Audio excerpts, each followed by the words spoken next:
An introduction to Jalaluddin Rumi. These poems may have been written many centuries ago, but they continue to inspire millions worldwide.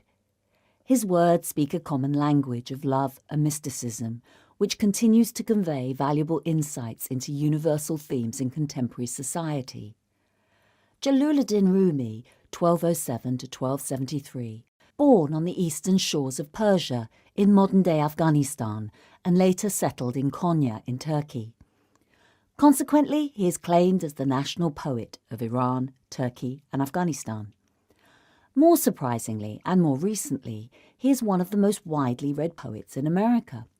Rumi's early life was dedicated to scholarly studies, and he only started to write poetry after meeting a wandering and wild holy man called Shams.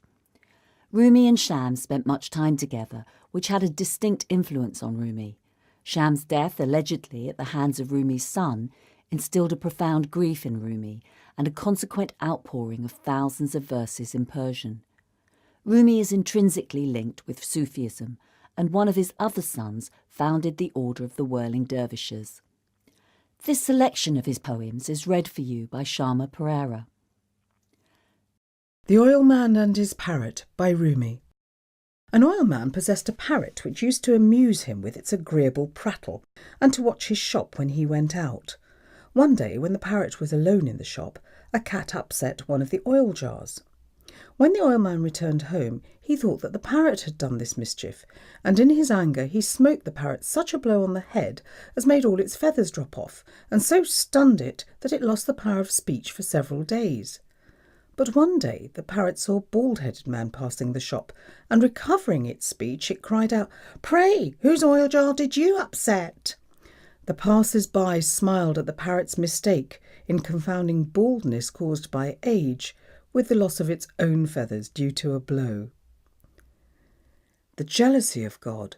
The whole world is jealous for this cause, that God surpass the world in jealousy. God is as a soul and the world as a body, and bodies derive their good and evil from souls. He to whom the sanctuary of true prayer is revealed deems it shameful to turn back to mere formal religion. He who is master of the robes of a king brings shame on his lord by petty huckstering. He who is admitted to the king's presence chamber would show disrespect by tarrying at the doorway.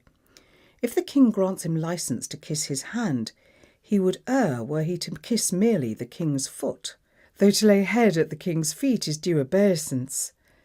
In the case supposed, it would be wrong to kiss the feet. The king's jealousy would be kindled against him who, after he had seen his face, preferred his mere perfume. God's jealousy may be likened to a grain of wheat, but man's jealousy is but empty chaff.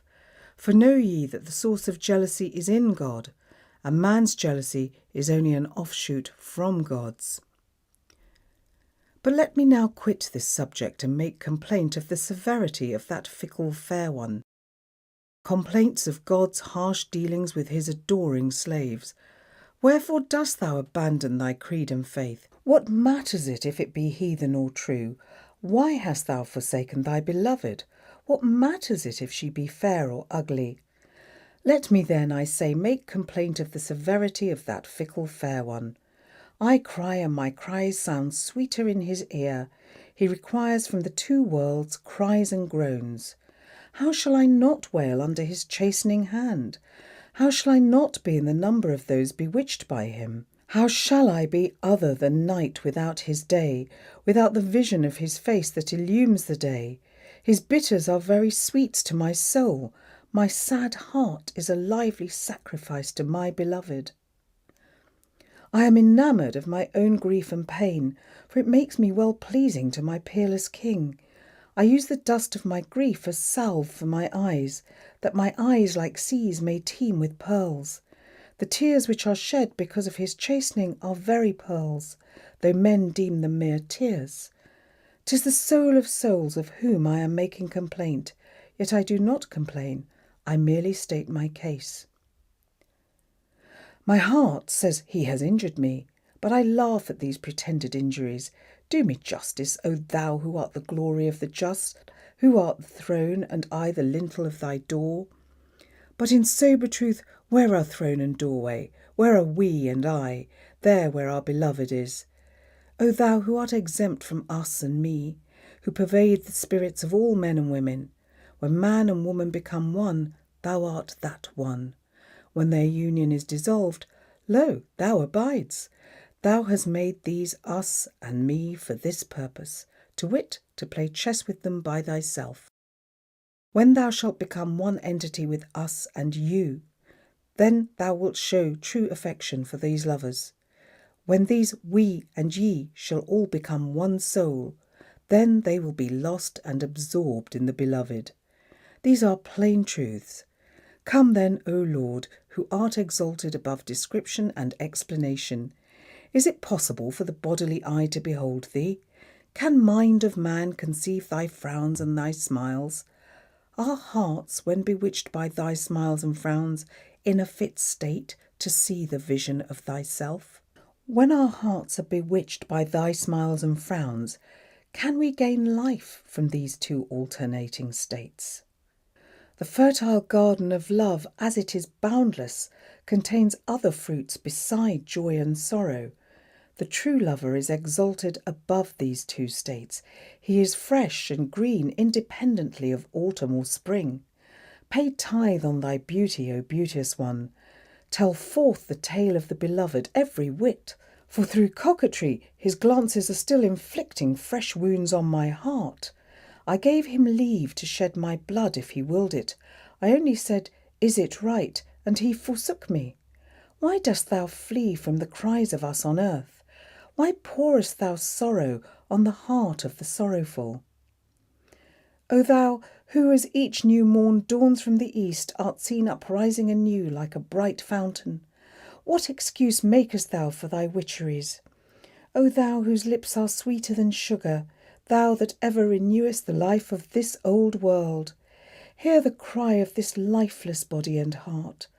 But for God's sake, leave off telling of the rose.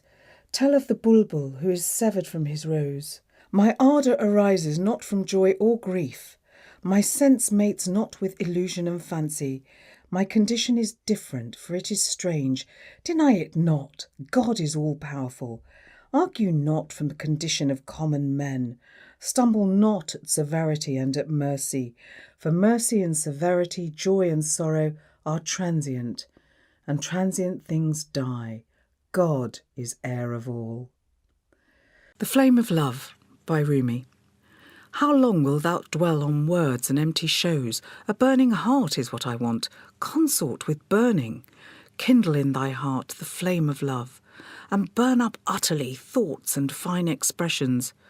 O Moses, the lovers of fair rights are one class, they whose hearts and souls burn with a love, another.